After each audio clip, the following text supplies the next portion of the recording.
চারিদিকে হইচই, হাদির খুনি ধরা পড়িছে ইন্ডিয়াতে। হাদির মৃত্যুর ঘটনা বাংলাদেশের জন্য খুবই গুরুত্বপূর্ণ, কিন্তু প্রশ্ন হইতেছে আসলে কি ধরা পড়িছে হাদির খুনি? এই প্রশ্নে যাওয়ার আগে আমরা কয়েকটা জিনিস দেখে নিই।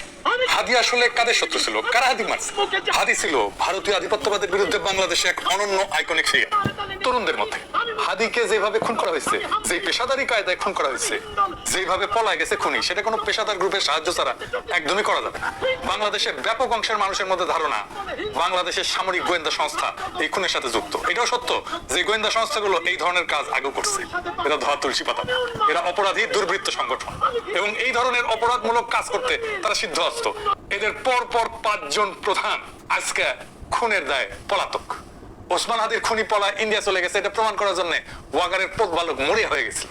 এমনকি তাদের ইন্ডিয়ার ছবি এসে পোস্ট করে প্রমাণ করার চেষ্টা করে ইন্ডিয়া পলাই গেছে। ওর কাছে ছবি কেমনে আসলো? যাই হোক, আজকে হাদির খুনি ধরা পড়ছে। ধরা পড়লে তো খুবই আনন্দের কথা। এইবার তাহলে হাদির হত্যার বিচার হবে।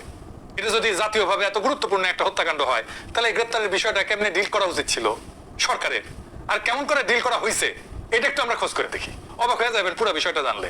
আসেন আমরা হাদির হত্যাকারীর গ্রেপ্তারের বিষয়ে কি কি অসঙ্গতি আছে সেটা দেখি, তারপর আপনারাই বিচার করেন, নিজের বিবেক বুদ্ধি দিয়ে বিবেচনা করে দেখেন আসলে হাদির হত্যাকারী ধরা পড়ছে কিনা, বা এইটা কোনো সাজানো ঘটনা কিনা।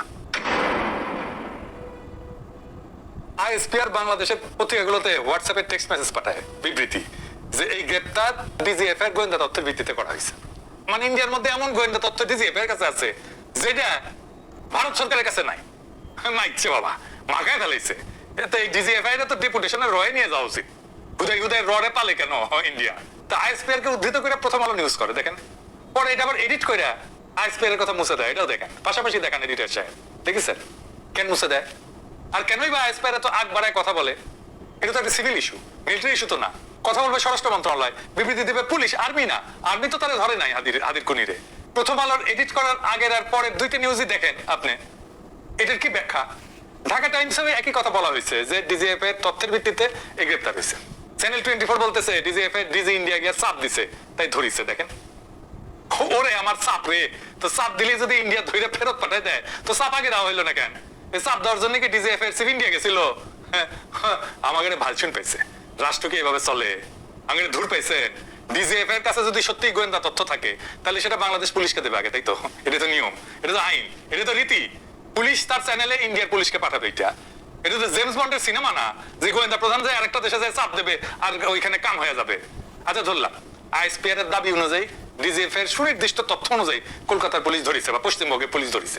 সুনির্দিষ্ট তথ্য কথাটা মনে রেখেন, দেখেন আচ্ছা তো তাই না? সুনির্দিষ্ট তথ্য কথাটা আছে নিউজের মধ্যে, তাই না? আচ্ছা এইবার কলকাতার মিডিয়া এবিপি আনন্দের একটা লাইভ দেখেন, সেখানে কইতেছে সাংবাদিক যখন হাদির খুনিদের ধরে পশ্চিমবঙ্গ পুলিশ, তখন তারা কে কারে গ্রেপ্তার করছে সেটা পুলিশ জানতো না। শুনে নাকি? আর এইটা সাহেব দেখাই দেন যে এটা এবিপি আনন্দের পেজ। এবং সেই মতো সেই খবর পাওয়ার পর দুজনকে প্রথমে আটক করে, কিন্তু প্রথমে যারা জানতে পারেননি যে এরা কারা, তাদের দুজনকে আটক করার পর যখন জানতে পারেন বেঙ্গল পুলিশ এসটিএফ, কারণ ইতিমধ্যে তাদের ছবি সার্কুলেট করা হয়েছিল, বিভিন্ন জায়গায় জানানো হয়েছিল, সেখান থেকে জানা যায় যে এই দুজন আর কেউ না, এই দুজন হচ্ছে একেবারে ওসমান হাদি খুনের ঘটনায় যে প্রধান দুই অভিযুক্ত, যার মধ্যে ফয়জাল করিম মাসুদ, যার বাড়ি বাংলাদেশের পটুয়াখালীতে, ফয়জালের ডাকনাম রাহুল, অন্যদিকে আলমগীর হোসেন, যার বাড়ি বাংলাদেশের ঢাকাতে। শুনিছেন, দেখেছেন? সুনির্দিষ্ট তথ্যের ভিত্তিতে ধরলো আর তাদের পরিচয় জানে না। এটা কিছু হইলো? আমাদের ধূর পাইছেন, ভালচুন ভাবিছেন। তারপরে আসিফ নজরুল বিএনপির মিডিয়া সেল এআই জেনারেটেড ছবি দিয়ে স্ট্যাটাস মারা শুরু করলো, দেখেছেন? একই রকম কেমনে কি আর এক আছে বাট টাকলা